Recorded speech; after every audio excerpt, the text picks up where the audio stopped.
Welcome to the Diversity Connector podcast, where we explore the rich tapestry of human experiences. I'm your host, Gertrude Mache, and I'd like to acknowledge the traditional custodians of the country on which we meet today. I would also like to pay my respects to elders, past, present, and emerging, and together as we dive into conversations that bridge cultures, challenge stereotypes, and celebrate the unique perspectives each of us brings to the table. Each episode is a journey through stories and insights from a kaleidoscope of voices, each sharing their colorful narrative. Whether you're at home, on the go, or just anywhere in between, you're now part of a community that values understanding, inclusivity, and the beauty of diversity. So plug in your headphones, get comfortable, and let's connect through the power of our shared stories. Welcome, and thank you for joining us on the Diversity Connector podcast. Hello, everybody, and welcome back to the Diversity Connector. This is Gertrude Mache here in beautiful Melbourne, Australia. And today I am graced with yet another fascinating guest. Welcome, welcome, welcome to our tribe. As you know, the Diversity Connector is bringing you stories and voices from people from all four corners of the globe. Today's interview's focus is going to be about the power of education. Now, a lot of you know that I come from Zimbabwe, and education was the key that got me out of poverty. I come from a family of 5, and I was gifted to 2 amazing parents who knew that if they educated their children, we would get out of poverty. I was born in a village with no electricity, no running water, but my parents made sure that I got private education from day one.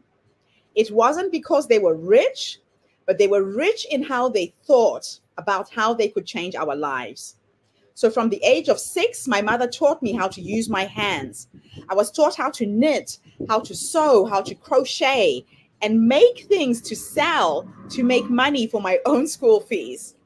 My mother was the most amazing salesperson you will ever meet. And she used to tell me that so long as you can use your hands, you cannot go hungry. My father, on the other side, was the visionary. My father was the man who made me dream and dream big. He said that if you can see it in your mind, everything in your mind can be turned into reality. The only limitation is you. So, my next guest, welcome to our tribe. Please tell everybody your full name, where you're based, and share your story with us today.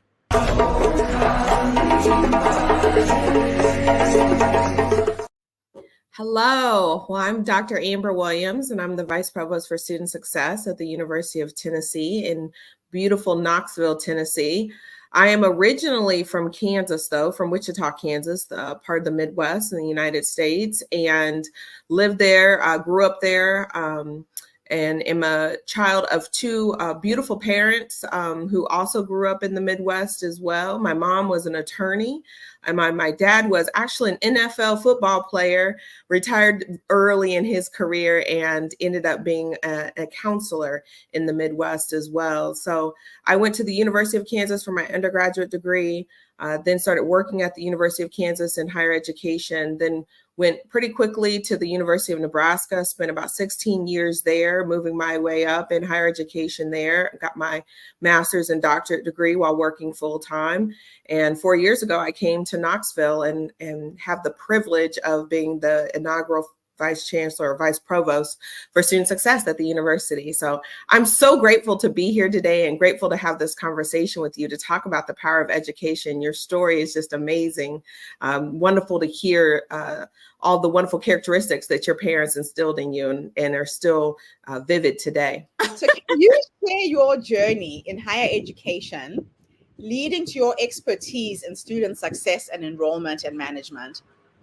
Yeah, so I think I have a fun story because one of the things that I always say is that every interaction matters.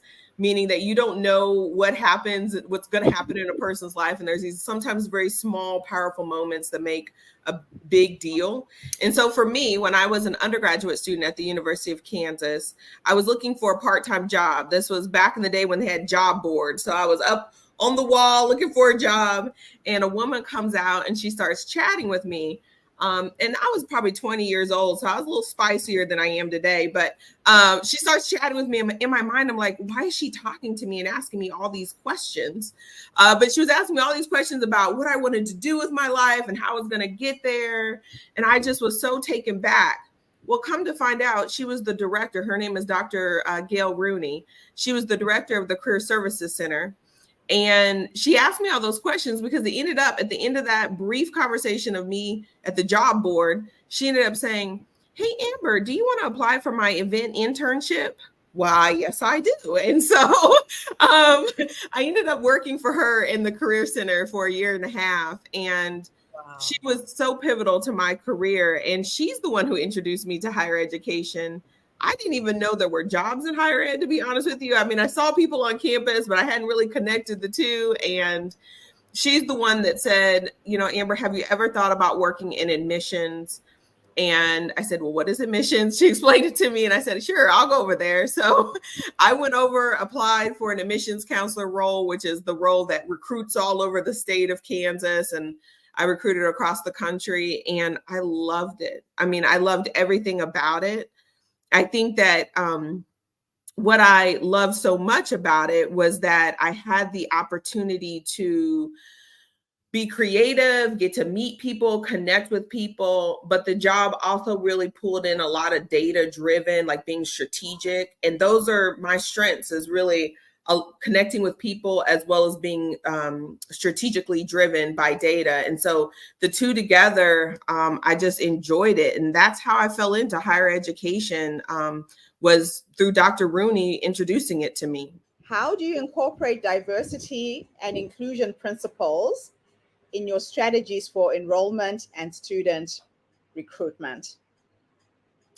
Yeah, so I fundamentally believe that as an institution, you shouldn't recruit or admit a student to your university if you are not going to provide the structures that they need to thrive. And so I think that if you start with that kind of philosophy, then the rest of it doesn't matter. I mean, support every single student, no matter who they are, what their background is, support them and provide them the resources they need to graduate. I think of it this way, and I say this a lot. When I was the director of admissions, it was my responsibility to recruit graduates of the institution, not first-year students. And so that's just another way of saying creating conditions where they thrive. So as the Vice Provost for Student Success here at UT, I take an approach where we start off trying to create help students build their confidence and their resiliency to navigate challenges on our campus. We also let students clearly know that we have high expectations of them, but I also want them to know that I know those expectations can be met. However, it is upon us as an institution to make sure that they have the structures to ensure that they can meet those expectations. And that's our responsibility. So for me, when you talk about diversity and inclusion, I think of it less as unique groups and more about creating the environment where every student feels like they belong, that they're valued, and they're empowered to be at their very best. Yeah. And that's kind of how we've approached the work on our college campus. Now, you talked a little bit about veterans when we were talking earlier. Yes. Share what you've done for the veteran community at your campus. Yeah, so when I got here, and this is a great example to think about how to create an environment where all students feel valued and inspired to be at their best.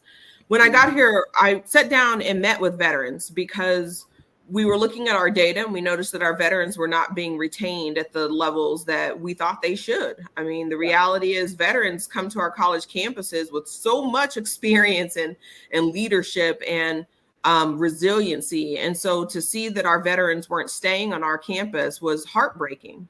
So I sat down and met with our veterans to talk with them about their experiences on our college campus. And it was so interesting to hear them talk about their experience. And I'll give you just a couple of examples. One of the things that they mentioned was, Dr. Williams will go into our very first math course or English course, whatever it would be. And the professor says to us, you know what, we're going to review the last year of your high school math in the first couple of weeks of the semester. Right. Well, think about that. If you're a veteran and you're, maybe in your late 20s, early 30s, and you're in a classroom with a bunch of 18 and 19-year-olds, and you're told that you're going to review the last year of your math course, your high school math, that could have been 10 years ago for you. Yes. And how intimidating is that?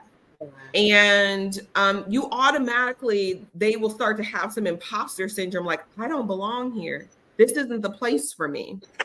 Then let's say they want to get some support to prepare for that course. So they go to our learning assistance office and they get tutored by someone who's also 18 or 19 years old. How terrible is that? I mean, like, you already feel some kind of way leaving your course. You're then, strong enough to go use the resources and get more support. Yeah. And then you're being mentored by an 18 or 19-year-old and you're 30 years old. That doesn't feel good. And so what we did was listen to our students and then take that information that they shared with us, because they were also talking about how challenging it was to get involved on campus. They were talking about how challenging it was to get resources outside of the 8 to 5 o'clock time frame. And so we listened to them and we put together a program called the Veterans Impact Program, where veterans come in as a cohort. They have an academic coach that's directly assigned to them. They have another staff member and assistant director that coordinates events and things for them. And then they take courses together. We kind of match them up and pair them up in their courses so that they're not alone. And the learning assistants we've customized so that upper class veterans will mentor the incoming veterans. So they're being mentored by veterans who have taken the courses before and been successful. And I will tell you, it has totally revolutionized the experience for our veterans. They have events. So for example, we'll do family events for them where we'll get tickets to a baseball game and the whole family, including their children, can come. We've customized the orientation process so that the orientation process is also family driven and done during a time that makes sense just for veterans. And what we found is that our veterans are thriving now. And they're thriving because we listened to them. We listened to them and we took action and moved towards creating an environment where they can thrive. And I just think that at the core of any diversity and inclusion kinds of activities, it starts with listening and then trying to do the best you can with the information that you've learned. I love that. So how do you incorporate diversity and inclusive principles into your strategies for enrollment management and student recruitment? Yeah, so I think it starts with your institution's vision and values, or any organization's vision and values.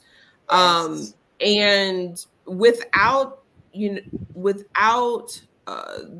interest in the organization wanting to create an environment that motivates people to be their best, I don't know that you can align your activities and your strategies with that. So what we've done at the university is, one, it's a part of our vision. The university has a strategic vision that in a couple of years ago, about 800 people got together to put together the university's strategic vision.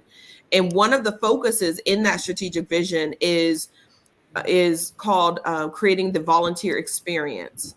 And when you get into the details of that volunteer experience, one of the things that we talk about is that we want to provide students and all people that are a part of the university, we want to provide them the education they need when, where, and how they would like to receive it, which means that we're approaching the work differently. You know, higher ed has always been one of those that sits on the pedestal and says, this is what you need to be successful. And we flipped that and said, no, you know what you need. Let us then deliver that information in the modality that you might would like it, in the pathway that you might would like it. And so that has been fundamental to the work that we've done here at UT. And I think it's also been fundamental to creating some of the resources where our students are thriving. To give you a specific example of that, when I got to UT, I've been here 4 years. And when I got here, I met with about 150 first-year students, and I talked to them about their experiences at the university. And what they said was, you know, Dr. Williams, there are lots of resources on our campus, but we don't know who to go to, when, where, or why. So in some cases, we don't go to anybody. We just like figure it out on our own. And I was like, oh, I don't know if that's what I want you to be doing. Especially without knowledge of supporting each other. And so what we did was, okay, let's think about how do we simplify this for them. And what we did was create Vol success teams. So every single student is assigned 3 people, an academic advisor to help them figure out their major, what courses to take, what is their academic path. They're assigned, the second person is an academic coach, which you can think of this person as like their cheerleader and someone that helps them put together a student success plans of what are their academic and personal goals, both inside and outside of the classroom. And the third person is their financial aid advisor. And what we found is that by simplifying the process and communicating to students who their Vol success team members were, why they should go to them, and creating incentives to go to their Vol success teams, that our students were going to these team members and were really finding the conversations beneficial. And in fact, and this was assigned to all students, every student was assigned this, but we found that our first gen, low income, and students of color, they went to their Vol success team members at higher rates. I mean, they really kind of grabbed onto this. So again, even though it was available to all students, and for example, just last fall, or I should say last year, there were 16,000 appointments that our academic coaches had with students, and there were 45,000 academic advisor appointments. So when I say they're going, they're going. But they're doing it because they're finding benefit in meeting with their Vol success team members, and they're finding community and relationships with those members. And because of this, what we're seeing on the back end from a data perspective is that students are reporting lower levels of stress. Students are reporting a higher sense of belongingness to our campus and feeling like they're a part of UT. And they're also sharing with us that their perception of being successful academically on the campus is higher as well, which has led to higher retention rates. We've had our highest ever, 91.1% of our students returned after their first year. Just 4 years ago, it was 86%. So that's a huge jump for us.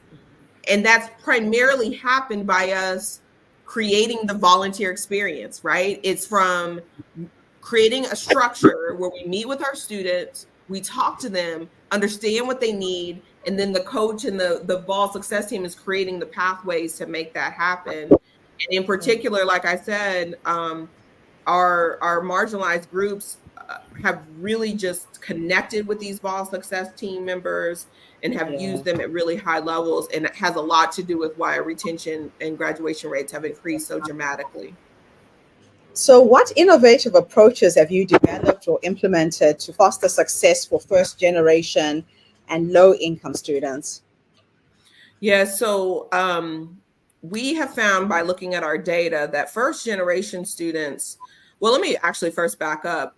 University of Tennessee, we have one of the highest number of first generation students and Pell eligible students on our campus within the Southeast Eastern Conference. So it's about 25% of our student population is first gen or low income. That's something we're really proud of. But as a part of that, we see it as our responsibility to ensure that they graduate. So we started looking at our data to understand what does the experience look like for first generation students and low income scholars. And what we found is that if we can get them through year one, then they tend to do quite well or very much on par with our continuing students beyond year one. So we have created kind of a program called UT Lead, which is really designed around empowering and connecting first generation students together. They take some classes together. We do some celebratory moments. They have their own orientation that they can come to. We have welcome back events. In fact, next week is the start of the spring semester, spring 24 semester. And so we're having a first gen welcome back event that we're going to be hosting. We have commencement events for first generation students as they graduate. We have all kinds of first gen celebratory activities throughout the year. And our goal there is to empower our students to know they can do it and that they can do hard things. That we know that they're walking a legacy or they're setting a legacy for their family. We're also connecting them to others and making sure they understand that they are not alone. And we're connecting them to first generation faculty and staff as well. So many of our events connect first gen faculty and staff with our students because students a lot of times will assume that their faculty and staff are continuing education scholars when in fact it's their first time too. So we're really proud that we have so many first generation students, and it's been fun to see our scholars connect in such a meaningful way. Oh, wow. I absolutely love this. So much progress. So how do you utilize data to create and assess effective student success strategies, especially for diverse populations?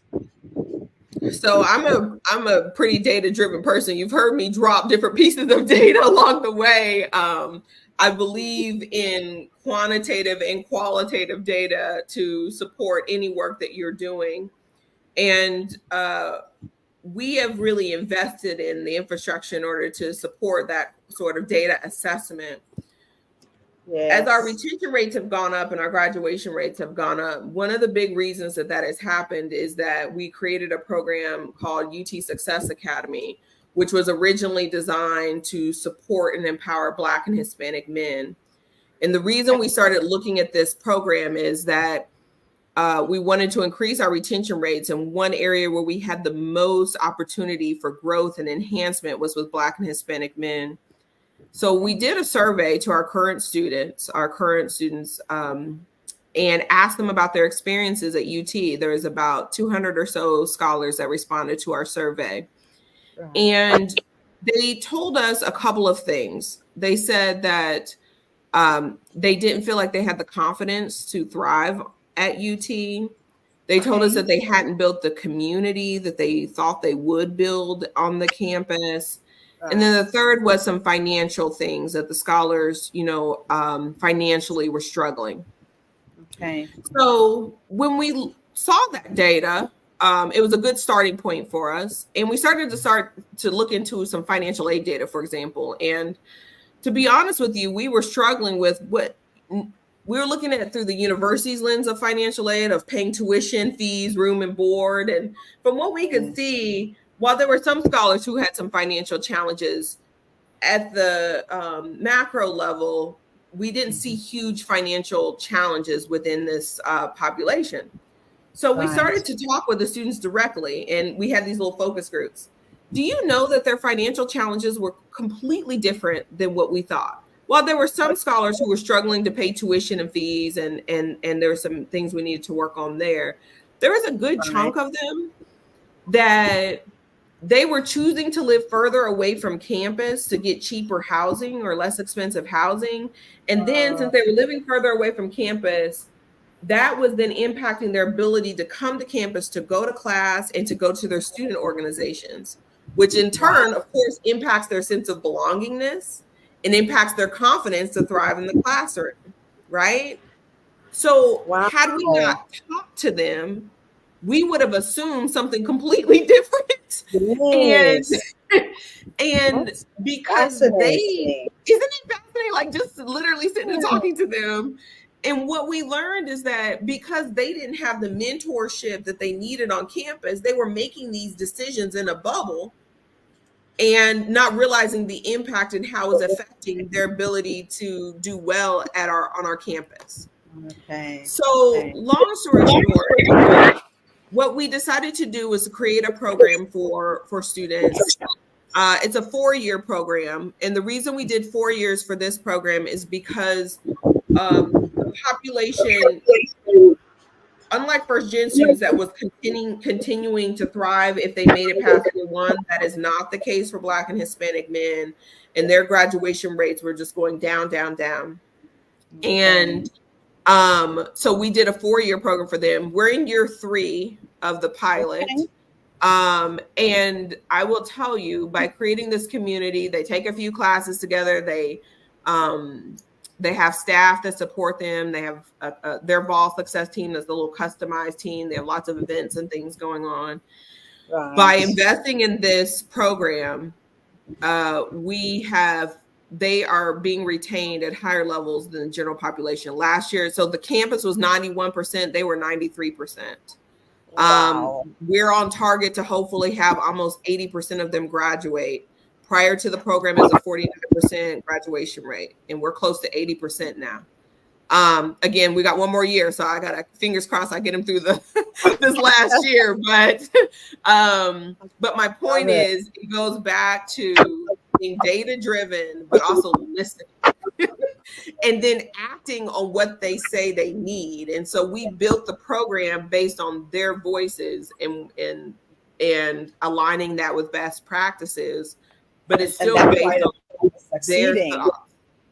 Yes. Yeah, yeah. So how does your leadership philosophy of prioritizing people, priorities, and projects manifest in your role? Well, if you can probably hear this from me, but I believe in the power of people. I mean, it is an honor to wake up every single day to think about how to support students. I mean, I feel like I have the best job ever. And organizations are run by people. They're run by people and they're run for people. I mean, if you think of specifically education, I mean, we're here to support our students. And so I think you have to keep your people at the forefront of all conversations. And the moment that you start to pivot, then you'll lose the purpose. And then your priorities are probably not going to meet the needs of the people you are serving. And so I focus on people first, very student-driven leader. I'm very interested in what my staff think that we need to do to support our students. Their opinions are really valued because they're on the ground. They hear from students. But I start with our people, and then we build priorities based on what are the needs of our people, and then the projects that we do are tied, or the tactics, if you want to think of it, are tied to the priorities. And so, but it starts with our people. And again, the moment you lose that focus, you'll make decisions that are just not going to meet the needs of your organization. So can you discuss your role or your approach to managing complex budgets to align resources with institutional priorities, particularly in supporting diverse student groups? Yeah, so it's so funny you asked me this, because the first time I ever did this in my career was when I was the director of admissions. Well, let me actually even back up from there. I remember when I was assistant director of diversity recruitment, I realized that I was going to have to make a decision in my career. Either I was going to, and this is kind of naive what I was thinking, but it's the reality. What I was thinking is, I thought I either had to be an advocate, which is what I was as assistant director of diversity recruitment. Like, I to walk in every day and be an advocate, an activist. That's a better way to frame it. An activist for diversity and inclusion. I mean, I'd go into meetings and I'd be there to talk about something non-diversity related, but because of my position specifically as assistant director of diversity recruitment, people are like, "Oh, Amber, are we talking about students of color today?" Like, no, I'm just here to chat. I'm here representing the Office of Admissions. And so I thought that I either needed to be an activist or an advocate, which an advocate to me is the person who has a seat at the table and who gets to make the budgetary decisions that align with the strategic goals.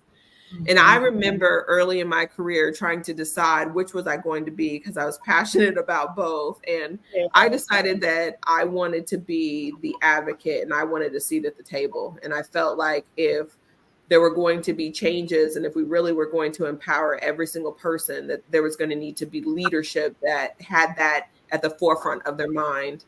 So that's when I started going down the path of being an administrator and getting my degrees and the things that I needed to do to be that person. So when I became the director of admissions, I sat down with my new leadership team and we talked about our vision.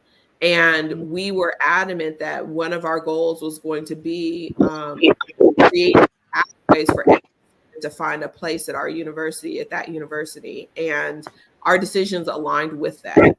So the types of programs we invested in, the activities we did, all along down that path. So that was my first kind of approach to aligning budgets with strategic vision. And I've done that ever since. When I became the enrollment manager, it was the same thing. These are our goals. And one of our priorities is creating an inclusive environment. So how do we do that? And once I got here to the University of Tennessee, within the university's strategic vision, there's a section called vol is a verb.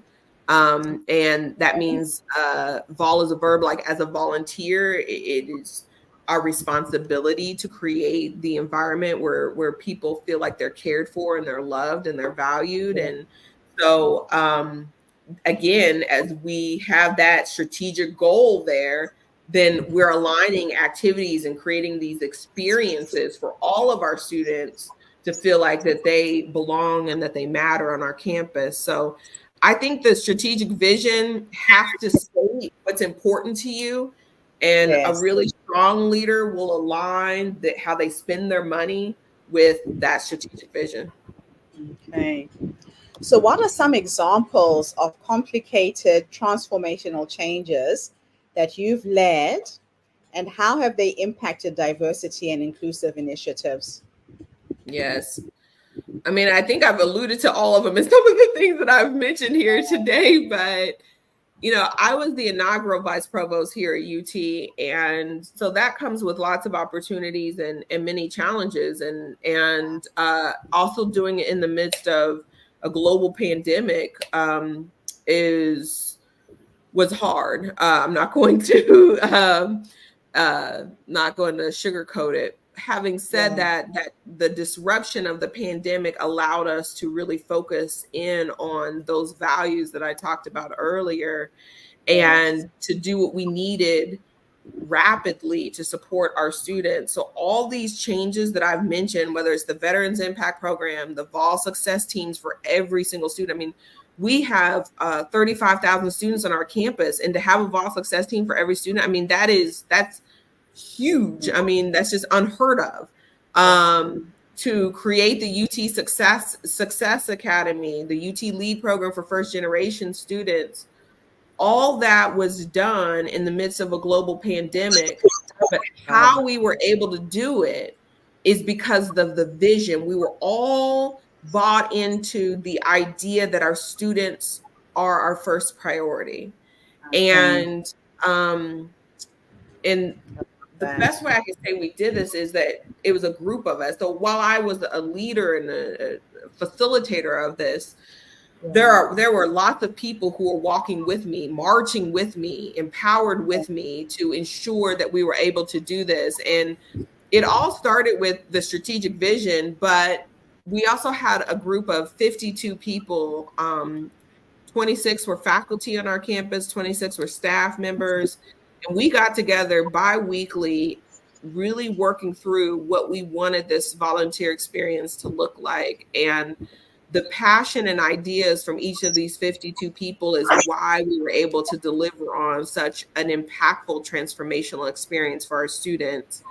And I know I keep talking about the retention of being 91%, but it is very challenging to move a retention rate, extremely challenging. And it usually, if you look at college campuses, it usually takes 10, 15 years for it to happen. So for us to do that in 4 years really is a testament to the campus's commitment to students. But I think more importantly, that number represents people. Every single one of those percentages is 65 students. So every 1 percentage point is 65 students that we that we just supported and loved and cared for. And that in and of itself, I think keeps us moving and keeps us committed to the goal of ensuring everybody has what they need to do well on the campus. Okay. So how do you develop marketing and communications plans that effectively support enrollment growth while also catering for a diverse student body? Well, Gen Z, who we're primarily targeting at the undergraduate level, Gen Z is very market savvy. Okay. So they know when they're being marketed to. And so what we've tried to do is to be authentic, be who we are. And so when you look at the marketing of the institution, you'll see videos and things that say it takes a volunteer. And we talk about being a volunteer is to lead, to care for others, and to think big.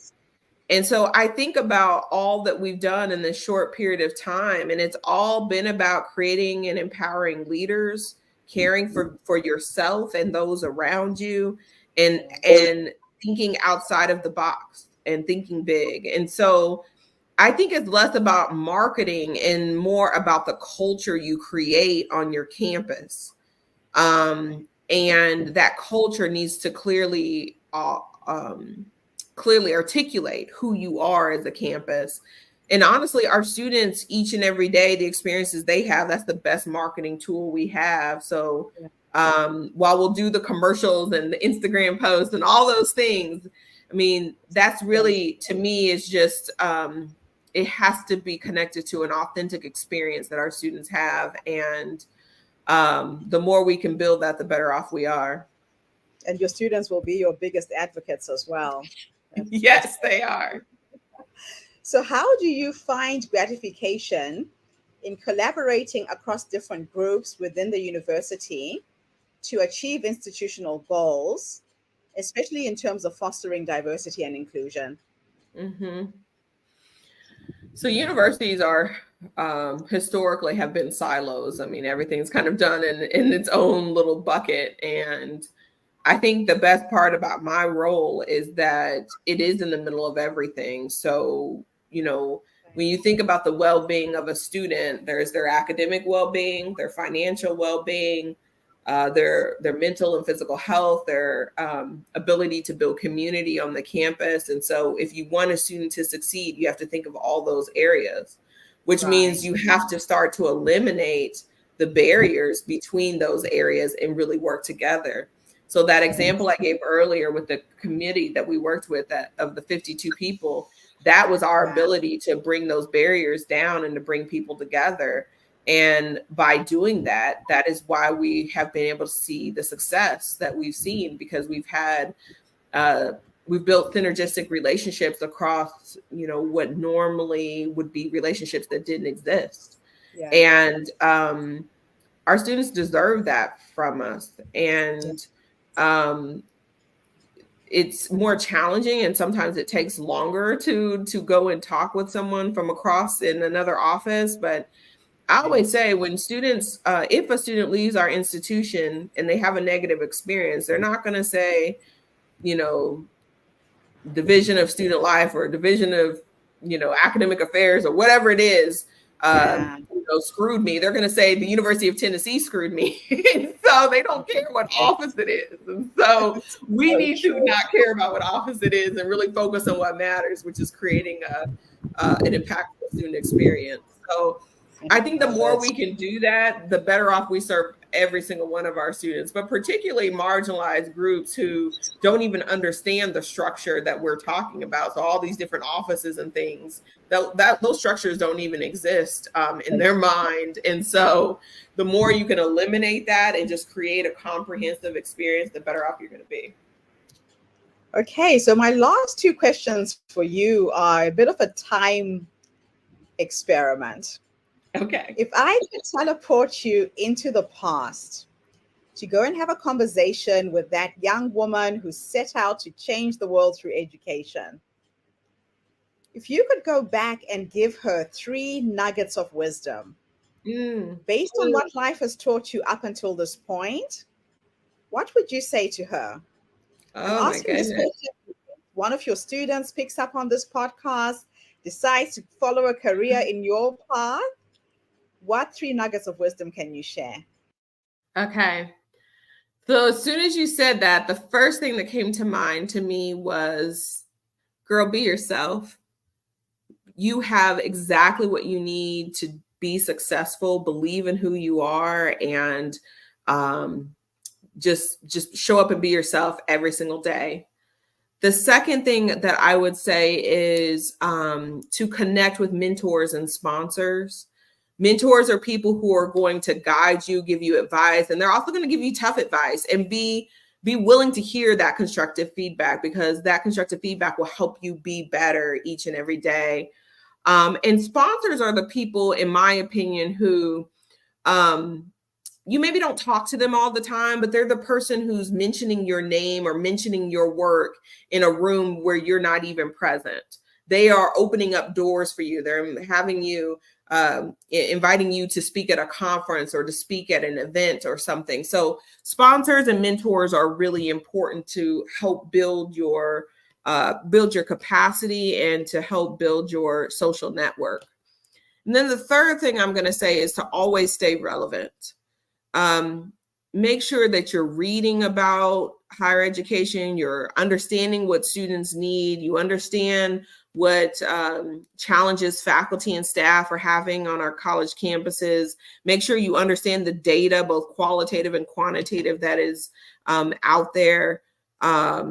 But staying relevant has been really key to my career. And I think it's important for any leader to have a good pulse on what's happening nationwide and internationally.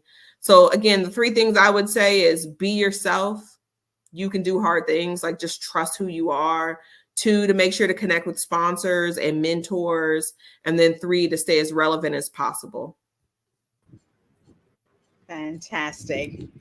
Last question. I'm going to teleport you into the future now.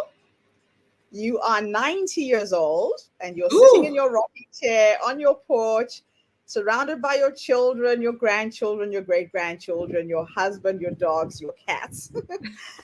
If I could teleport you into the future to have a conversation with a 90-year-old you, based on everything you have achieved and you are achieving in this life, what would you say to this wise woman who's led you to that point?